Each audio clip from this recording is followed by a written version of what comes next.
कुरान हो गया, फिर तो समझो उसका बेड़ा पार हो गया। अस्सलामु अलैकुम वरहमतुल्लाहि वबरकातुहू। आज मैं आप हज़रात के लिए चंद अहम बातें बताने जा रहा हूँ। अल्लाह ताला मुझे और आपको अमल करने की तौफीक नसीब फरमाए। एक वाक़या है फ़ज़ाइल सदक़ात में। जाफ़र बिन सुलेमान, मालिक बिन दीनार रहमतुल्लाह अलैह, दो बुज़ुर्ग हैं, बहुत बड़े बुज़ुर्ग गुज़रे हैं दुनिया में। तो इत्तिफाक से दोनों एक साथ कहीं सफ़र में गए और बसरा के अंदर पहुँचे। बसरा के अंदर जाफ़र बिन सुलेमान और मालिक बिन दीनार रहमतुल्लाह अलैह जब पहुँचे तो ऐसे एक मकान के पास से गुज़रे जो बहुत आलीशान एक मकान बनने जा रहा था, और एक नौजवान पाँव पे पाँव रखकर कुर्सी पे बैठा हुआ वो कारीगरों को बता रहा था कि यहाँ ये बनेगा, यहाँ ये बनेगा, यहाँ पर ये दरवाज़ा लगेगा, इस तरह इसका नक्शा ऐसा होगा। यानी जो मकान का मालिक था वो कारीगरों को, मिस्त्रियों को एक तरतीब बता रहा था कि इस तरीके से मकान बनेगा। मालिक बिन दीनार रहमतुल्लाह अलैह ने जब उस नौजवान को देखा तो जाफ़र बिन सुलेमान से कहा कि देख ये कितना खूबसूरत लड़का है, कितना जवान है, और ये किस चीज़ में फंसा हुआ है। यानी मकानों में वक्त लग रहा है, पैसा लग रहा है।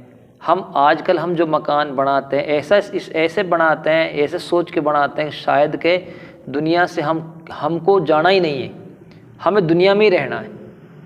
तो मालिक बिन दीनार रहमतुल्लाह अलैह ने जाफ़र बिन सुलेमान से कहा कि मेरा दिल में ये बात आ रही है कि मैं इनसे कुछ कहूँ, इनको मैं समझाऊँ। तो उनसे कहा कि चलें इस लड़के के पास चलें। जब वो उस लड़के के पास पहुँचे तो मालिक बिन दीनार रहमतुल्लाह अलैह को पहचानता नहीं था। नाम तो उसने सुना था लेकिन उसको पहचानते नहीं रहते। लेकिन जब थोड़ी देर के बाद तारुफ कराया, बताया उनको कि ये मालिक बिन दीनार रहमतुल्लाह अलैह, तो वो नौजवान खड़ा हो गया और उनको बिठाया कुर्सी पर और फिर बातचीत हुई। बातचीत में मालिक बिन दीनार रहमतुल्लाह अलैह उस लड़के से कहा कि तुम इस मकान में कितना पैसा लगाओगे। उसने कहा कि हज़रत मैं इसमें 1 लाख दिरहम पैसा लगाऊंगा। तो मालिक बिन दीनार रहमतुल्लाह ने कहा कि तुम 1 लाख अगर मुझे दे दो तो मैं तुम्हारे लिए जन्नत में एक ऐसा आलिशान महल बनवाऊंगा जिसकी मिट्टी जाफ़रान की होगी, जिसमें खादिम होंगे, जो कभी पुराना नहीं होगा। ऐसा एक बेहतरीन उसने एक वादा किया उससे। तो उस लड़के ने कहा कि हज़रत आज रात मुझे सोचने के लिए वक्त दे दें।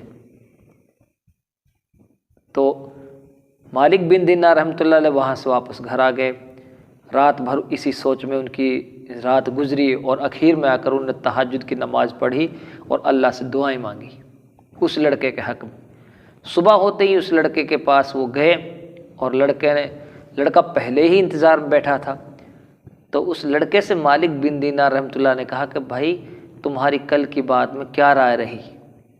उसने कहा कि हज़रत आपने जो वादा किया है मुझसे कि जन्नत में ऐसा महल दिलवाऊंगा, उसमें उसकी जो मिट्टी होगी मुश्क की होगी, उसका गारा जाफ़रान का होगा, उसका महल ऐसा होगा, उसमें खादिम होंगे, वो कभी पुराना नहीं होगा।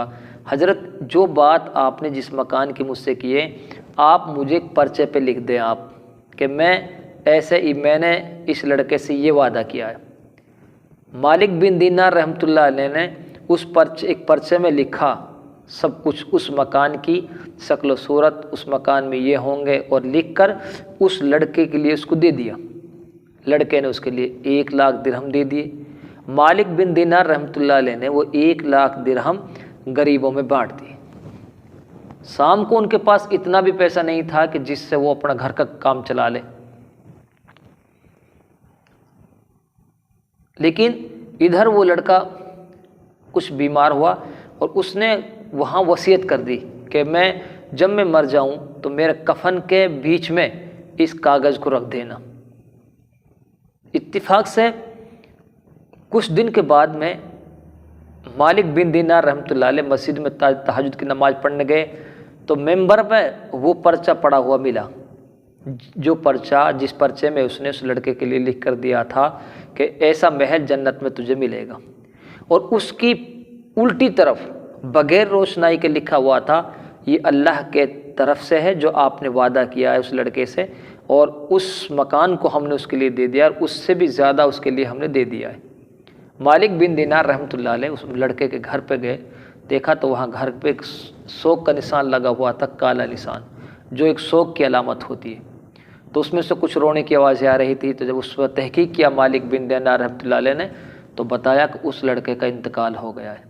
تو مالک بن دینار رحمۃ اللہ نے کہا کس نے اس کو نہلایا، کفن پہنایا؟ تو مالک بن دینار رحمۃ اللہ علیہ نے تو اس کے لیے پھر انہوں نے وہ کپڑے اور جس نے اس کو نہلایا اس کے لیے فوراً اس نے اس کے لیے اس پرچے کو دکھایا، اور جیسے ہی انہوں نے پرچہ دیکھا تو اس نے کہا کہ خدا کی قسم یہ پرچہ تو میں نے اس کے کفن اور اس کے جسم کے بیچ میں رکھا تھا جب میں نے اس کو نہلایا تھا۔ تو ان تمام باتوں کو سن کر ایک لڑکا وہاں اور بھی تھا، اس نے کہا کہ حضرت مجھ سے آپ 2 لاکھ درہم لے لیں اور مجھے بھی یہ پرچہ لکھ کر دے دیں۔ تو مالک بن دینار رحمۃ اللہ نے کہا کہ بھائی یہ بات اب بہت دور جا چکی ہے، یہ تو کبھی کبھی ایسا ہو جاتا ہے۔ یعنی بزرگوں کے اس طریقے سے واقعات کتابوں میں بھرے ہوئے ہیں کہ بزرگ کوئی ایسی بات کہہ دیتے ہیں جو اللہ قبول کر لیتا ہے اور اللہ تعالیٰ ان کی بات کو پوری کر دیتے ہیں۔ اللہ تعالیٰ ہم سب کو عمل کرنے کی توفیق نصیب فرمائے، اور اس ویڈیو کو آگے تک بھیجیں، لائک کر دیں، اس کو شیئر کر دیں، اور جو لال سی بٹن دکھ رہی ہے آپ اس کو دبا دیں۔ اس سے یہ ہوگا کہ جو بھی ویڈیو ہم بنائیں گے بھیجیں گے وہ سب سے پہلے آپ کو پہنچے گی، اور اللہ تعالیٰ مجھے اور آپ کو اس کا فائدہ ہوگا۔ آمین۔ خدا حافظ۔